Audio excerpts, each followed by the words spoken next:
Hello students, मैं अज़हर एक बार फिर आपके सामने हूँ आपकी ऑनलाइन क्लासेस में। तो स्टार्ट करते हैं हम आज की क्लास। तो आज हम करेंगे exercise 2.1।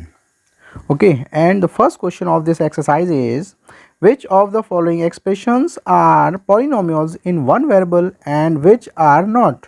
State reasons for your answer. तो यहाँ पर कुछ एक्सप्रेशन दे रखी हैं, हमें बताना है कि उनमें कौन से पॉलिनोमियल वन वेरिएबल में हैं और कौन से पॉलिनोमियल्स नहीं हैं। ठीक है, तो स्टार्ट करते हैं। And it's first part is 4x² minus 3x plus 7। तो पहला पार्ट हमने देखा 4x² माइनस 3x प्लस 7, तो हमें बताना है ये पॉलिनोमियल है या नहीं। तो पॉलिनोमियल की डेफिनेशन हमने इंट्रोडक्शन सेक्शन में पढ़ी अपने कि पॉलिनोमियल वही होते हैं जिस एक्सप्रेशन में वेरिएबल्स के जितनी भी पावर्स हैं वो सारी पावर्स होल नंबर्स में होनी चाहिए। फिर से सुन लीजिए, पॉलिनोमियल्स वही होंगे जिनमें जो भी वेरिएबल्स है उन सभी वेरिएबल्स की जो पावर्स होंगी वो होल नंबर्स में हों। अगर तो यहाँ हमने देखा इसकी पावर 2 है, यहाँ पावर 1 है, तो इसका मतलब 2 और 1 पावर्स दोनों होल नंबर्स हैं। ओके, तो ये जो है वो एक पॉलिनोमियल कहा जाएगा। ठीक है, और वेरिएबल यहाँ पर केवल एक ही है जो है x। दो जगह ज़रूर है लेकिन वेरिएबल एक ही है। ठीक है, तो इसको कहेंगे पॉलिनोमियल इन वन वेरिएबल। तो इसका आंसर हो जाएगा yes, it is a polynomial and it is a polynomial in one variable. Okay, second is y² plus √2। तो अब हमने यहाँ देखा कि यहाँ पर केवल y² है, एक ही वेरिएबल है और एक ही जगह है और उसकी पावर 2 है। 2 मतलब होल नंबर है, तो ये भी एक पॉलिनोमियल होगा। तो इसको हम लिखेंगे yes, it is a polynomial. और यहाँ हमने देखा केवल एक ही वेरिएबल है, तो ये हो जाएगा it is a polynomial in one variable. Okay, third part 3√t plus t√2। ठीक है, तो अब हमने यहाँ देखा t है, t रूट में, और रूट को जब पावर में चेंज करते हैं तो रूट वाली पावर होती है 1/2 कहलाई जाती है। इसका मतलब रूट t को हम कह सकते हैं t पावर 1/2। ठीक है, और यहाँ पर पावर इसकी t की जो है वो 1 है, सिंगल है। ठीक है, लेकिन यहाँ पर जो है t की पावर 1/2 हो गई है, तो 1/2 एक होल नंबर नहीं होता है, वो एक रेशनल होता है, इसलिए ये पॉलिनोमियल नहीं होगा। तो हम आंसर लिखेंगे इसका no, it is not a polynomial because exponent of each variable is not a whole number. Okay, fourth part is y plus 2/y। Okay, तो इसमें हमने देखा यहाँ y पावर 1 है। ओके, और यहाँ पर ये y अपॉन में आ गया है, तो जब अपॉन में मतलब डिनोमिनेटर में होता है तो हमें उसे न्यूमरेटर में लाना होता है स्टैंडर्ड फॉर्म में लाने के लिए। जब न्यूमरेटर में इसको लाएंगे, डिनोमिनेटर को चेंज करेंगे न्यूमरेटर में, तो इसकी जो पावर होगी वो उसका साइन चेंज हो जाएगा। अभी इसकी पावर 1 है, डिनोमिनेटर में है यहाँ पर ये, अभी इसकी पावर 1 है। जब इसको न्यूमरेटर में लाएंगे तो उसकी पावर -1 हो जाएगी। ओके, साइन हमेशा चेंज हो जाता है जब भी हम न्यूमरेटर से डिनोमिनेटर में चेंज करते हैं या डिनोमिनेटर से न्यूमरेटर में चेंज करते हैं, तो साइन जो होगा उसकी पावर का वो चेंज हो जाएगा। प्लस होगा तो माइनस हो जाएगा, माइनस होगा तो प्लस हो जाएगा। तो इसकी वजह से ये y पावर 1 अभी है, जब न्यूमरेटर में ले जाएंगे तो y पावर -1 हो जाएगी, और -1 होल नंबर नहीं होता है, तो इसकी वजह से ये भी पॉलिनोमियल नहीं कहलाया जाएगा। तो इसका आंसर हो जाएगा no, it is not a polynomial because exponent of each variable is not a whole number. Next fifth part x power 10 plus y power 3 plus t power 50। तो अब हमें यहाँ बताना है कि ये पॉलिनोमियल होगा या नहीं। तो हमने यहाँ देखा x पावर 10 है, यहाँ y है दूसरा वेरिएबल, तो वेरिएबल भी अब यहाँ आ गया है, दूसरा चेंज हो गया है वेरिएबल ये, तो उसकी पावर 3 है, और t एक और वेरिएबल आ गया है, उसकी पावर है 50। तो हमने देखा जितनी भी पावर्स हैं वो सारी पावर्स होल नंबर्स में हैं, तो इसका मतलब ये पॉलिनोमियल होगा। लेकिन यहाँ वेरिएबल जो है वो 3 आ गए, तो ये 1 वेरिएबल का नहीं होगा, तो ये 3 वेरिएबल का पॉलिनोमियल बन जाएगा। तो इसका हम आंसर लिखेंगे yes, it is a polynomial and it is a polynomial in 3 variable. Next question number 2, right the coefficient of x square in each of the following. अब हमें इनके क्वेश्चंस में एक्स स्क्वायर का कोफिशिएंट लिखना है। So it's first part is 2 + x² + x। तो हमें x square का केवल कोफिशिएंट लिखना है, तो हम एक्स स्क्वायर वाली टर्म देखेंगे। और कोफिशिएंट हमने अपने इंट्रोडक्शन सेक्शन में पढ़ा था कि जो भी कोफिशिएंट पूछा जाए जिसका भी, तो उसके साथ जो नंबर होगा, जितना भी कुछ होगा, वो सब उसका कोफिशिएंट कहलाया जाएगा। तो यहाँ पर एक्स स्क्वायर वाली टर्म केवल ये है, तो ये दोनों टर्म अलग हो गई, इनसे कोई मतलब नहीं। तो सिर्फ इसको हम देखेंगे और इसके साथ में जो भी होगा वो इसका कोफिशिएंट। तो इसके यहाँ साथ में कुछ है ही नहीं। जब कुछ नहीं होता है तो उसे हम 1 मानते हैं कि इसको हम 1 × एक्स स्क्वायर लिख सकते हैं। तो इसका मतलब एक्स स्क्वायर के मल्टीप्लिकेशन में 1 है, तो इसलिए एक्स स्क्वायर का कोफिशिएंट 1 हो जाएगा। ओके, तो हम इसका आंसर लिखेंगे coefficient of x square equals 1। Next second, 2 - x² + x³। 2 - x² + x³। अब हमें इसमें देखना है एक्स स्क्वायर का कोफिशिएंट क्या है। तो हमने एक्स स्क्वायर की वाली टर्म देखी सबसे पहले, तो ये रही। तो इन दोनों टर्म से अब कोई मतलब नहीं, सिर्फ इस टर्म को देखेंगे। और इस टर्म में हमने देखा इसके साथ भी कुछ नहीं है। जब कुछ नहीं होता है तो मल्टीप्लाई में 1 होता है। तो इसका मतलब एक्स स्क्वायर का कोफिशिएंट तो 1 हुआ, लेकिन उससे पहले साइन देखा हमने वो नेगेटिव है, तो नेगेटिव भी इसमें इंक्लूड कर लेते हैं। तो इसका कोफिशिएंट जो होगा -1 कहलाया जाएगा।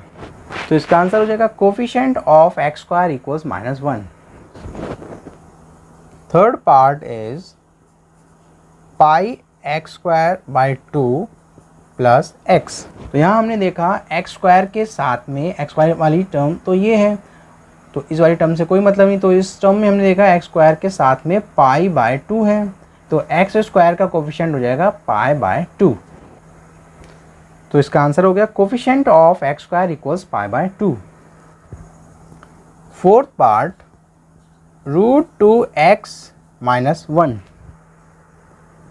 तो अब हमने देखा यहाँ पर √2x - 1 में एक्स स्क्वायर तो है ही नहीं, हमें केवल एक्स स्क्वायर का कोफिशिएंट बताना है। तो जब एक्स स्क्वायर ही नहीं है तो उसका कोफिशिएंट भी नहीं होगा, तो इसका मतलब उसका कोफिशिएंट हो जाएगा 0। तो एक्स स्क्वायर का कोफिशिएंट 0 होगा। जब वो टर्म ही यहाँ पर नहीं होगी तो उसके कोफिशिएंट को 0 लिख देते हैं। तो इसका आंसर हो जाएगा coefficient of x square equals 0।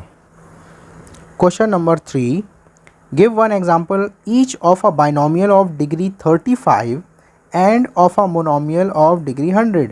तो अब हमें एक एक एग्जाम्पल देना है इनके। पहले में बोला इन्होंने बाइनोमियल बनाना है। बाइनोमियल मतलब 2 टर्म वाला, जिसमें 2 टर्म होती हैं उसको बाइनोमियल बोलते हैं। ऐसी एक्सप्रेशन या ऐसा पॉलिनोमियल जिसमें 2 टर्म होती हैं उसको बाइनोमियल बोलते हैं। तो हमें 2 टर्म वाली पॉलिनोमियल लिखना है और उसमें उसकी डिग्री 35 होनी चाहिए। डिग्री हमने पढ़ी थी हमारे इंट्रोडक्शन सेक्शन में कि जो सबसे बड़ी पावर होती है वेरिएबल की वो डिग्री कहलाई जाती है। तो इसका मतलब जो भी हम वेरिएबल लेंगे उसमें उसकी सबसे बड़ी पावर 35 लिखना है। ओके, तो बाइनोमियल का एग्जांपल लिख लेते हैं पहले। तो बाइनोमियल तो हो जाएगा x⁻35 + 1। बाइनोमियल 2 टर्म है इसलिए बाइनोमियल बोलेंगे, और इसकी डिग्री जो होगी वो 35 हमने लिख दी है। सबसे बड़ी पावर 35 होती है यहाँ, तो इसकी पावर 35 ही लिख दी है हमने। और आगे आप चाहे लिख सकते हैं और भी टर्म ले सकते हैं, उसमें और भी टर्म का मतलब इस 1 की जगह आप x और उसकी कोई पावर भी लिख सकते हैं। ठीक है, नहीं तो केवल 1 लिख दीजिए वो भी ठीक है। तो इसलिए अब ये बाइनोमियल है जिसकी डिग्री 35 है। नेक्स्ट बोला इन्होंने मोनोमियल ऑफ डिग्री 100। तो मोनोमियल मतलब सिंगल टर्म होनी चाहिए और डिग्री 100 होनी चाहिए। तो इसका मतलब एक ही टर्म लेंगे हम, उसको x ही ले सकते हैं और उसकी डिग्री 100 का मतलब पावर हमें 100 ही रखनी है। तो इसका मोनोमियल हो जाएगा x⁻100। Next question, question number 4, right the degree of each of the following polynomials. अब हमें हर पॉलिनोमियल की डिग्री लिखनी है। Okay, and it's first part is 5x³ + 4x² + 7x। तो डिग्री हमने पढ़ी थी, एक बार फिर से बता देते हैं। हमने अपने इंट्रोडक्शन सेक्शन में पढ़ा था डिग्री क्या होती है। जितने भी वेरिएबल्स दिए हैं उनमें सबसे बड़ी पावर, ओके, जो भी वेरिएबल्स हैं, यहाँ x³ है, x² है, x है, तो इसमें सबसे बड़ी पावर जो होगी वो उसकी डिग्री कहलाई जाएगी।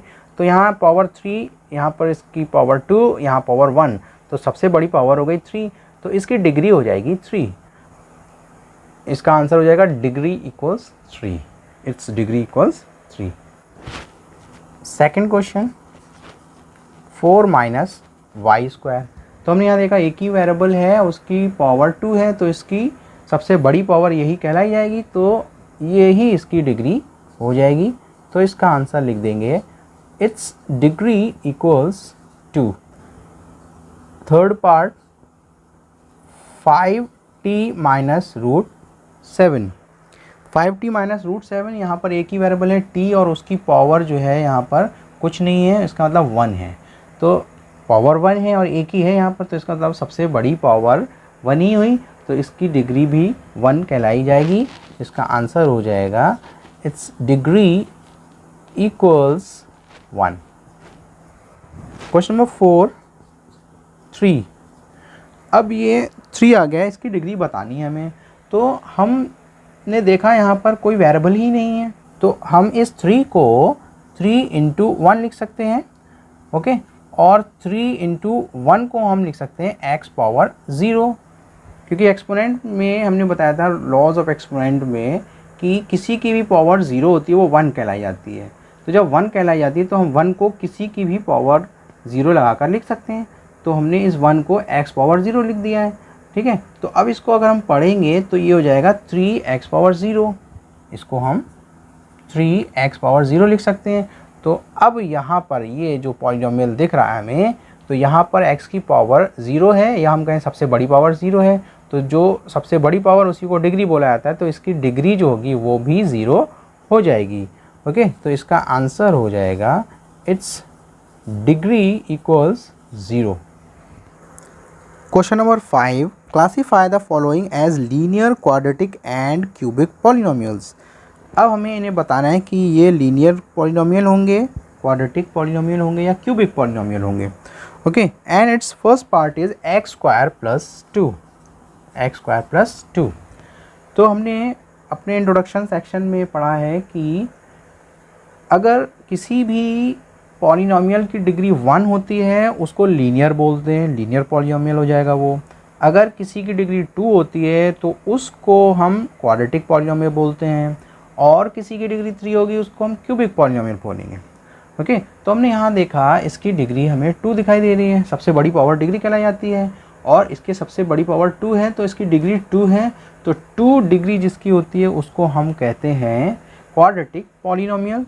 तो इसका आंसर हो जाएगा it is a quadratic polynomial. Second part x minus x cube. तो यहाँ हमने देखा इसकी डिग्री 3 है, सबसे बड़ी पावर 3, तो इसकी डिग्री 3, और डिग्री 3 वाले को हम क्यूबिक पॉलिनोमियल बोलते हैं। So its answer is it is a cubic polynomial. Third part y plus Y square plus 4। तो यहाँ हमने देखा इसकी सबसे बड़ी पावर 2 है, तो इसकी डिग्री 2, और 2 डिग्री वाले को हम क्वाड्रेटिक पॉलिनोमियल कहते हैं। So its answer is it is a quadratic polynomial. Fourth part 1 plus x.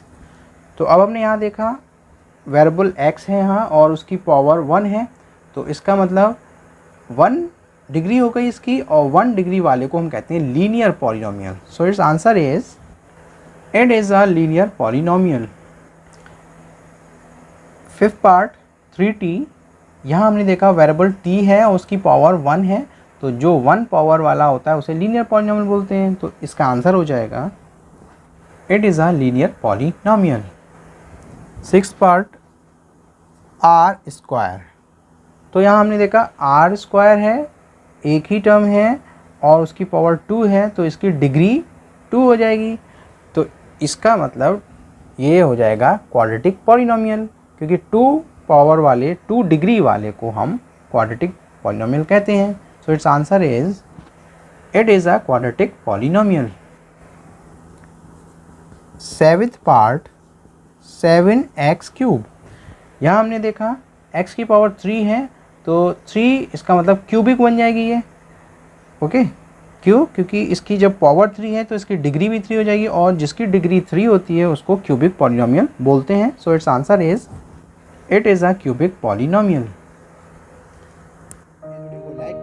और अपने फ्रेंड्स के बीच शेयर कीजिए और हमारे चैनल को सब्सक्राइब कीजिए।